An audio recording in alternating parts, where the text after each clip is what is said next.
May tanggap po tayo dito, G-Shock. Ang kulay niya, silver and black. Yung digital niya, hindi gumagana. Yung analog gumagana.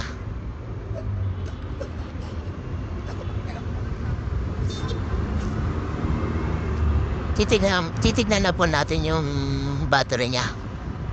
Kung may laman pa. Tanggalin muna natin yung screen bar para maganda yung pagkabuha.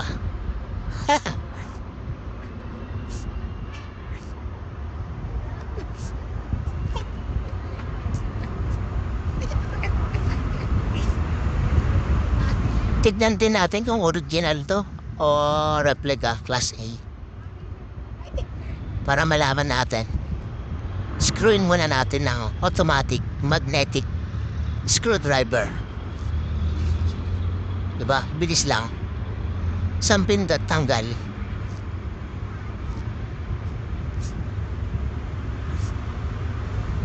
Basic. Kasi yung isa lost thread na. Gamitan natin ng ibang screw. Ayan. Umikot na siya. Tignan na natin yung puso niya. Ay, replica lang pala to. Class A. Pero pag tinignan mo yung display mo, kala mo original eh. Stainless black. Screw mo na natin yung lagay ng battery kasi may takip.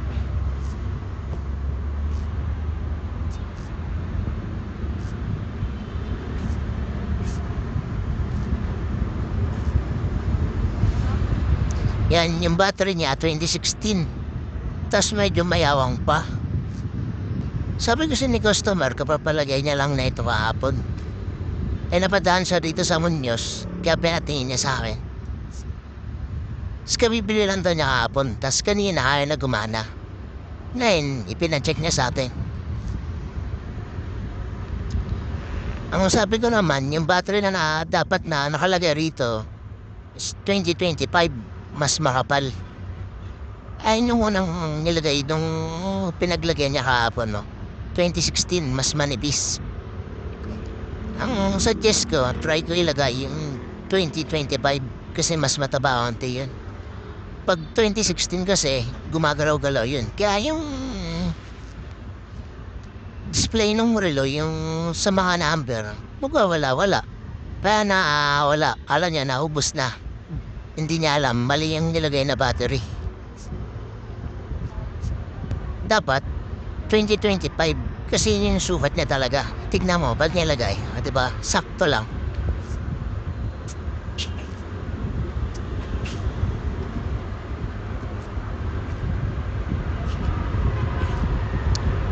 Pakita ko muna para makakita ni customer kung anong pinagkaiba. Mas manipis tsaka mas mataba. Yan, babalitan natin.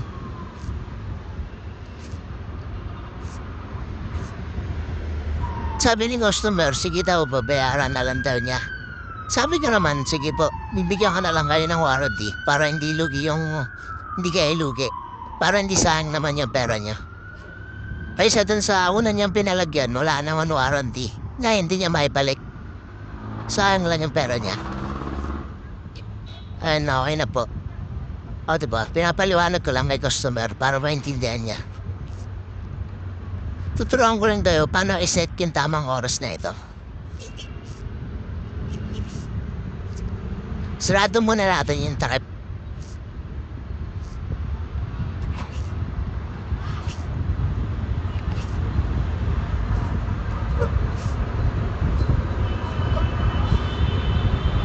Pumapalag-palag pa si. Dito rin masarado ng maayos eh. Yan. Huwag ka nang pumalag. Kasaraduhan ka na.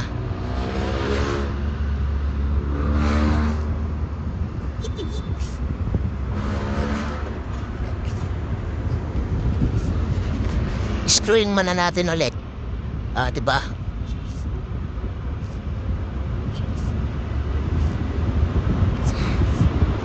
Isang pindot. Higpit. Basic. Satisfied to pag ganito. Hindi ka na makakawit mag-screw. Isang pindot. Sige. Diba? Ang galing.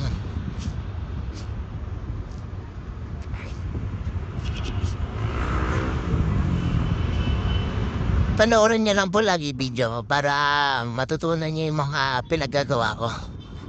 Baka sakaling gusto niyo subukan sa marilo niyo kung paano sirahin. Meron na kayong alam.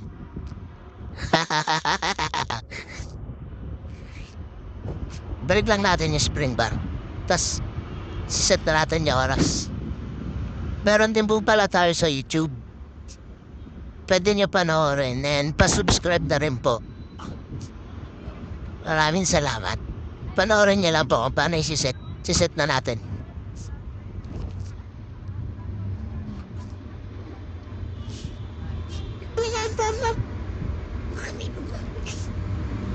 Ano mo trip na sa akin yung answer ka tayo.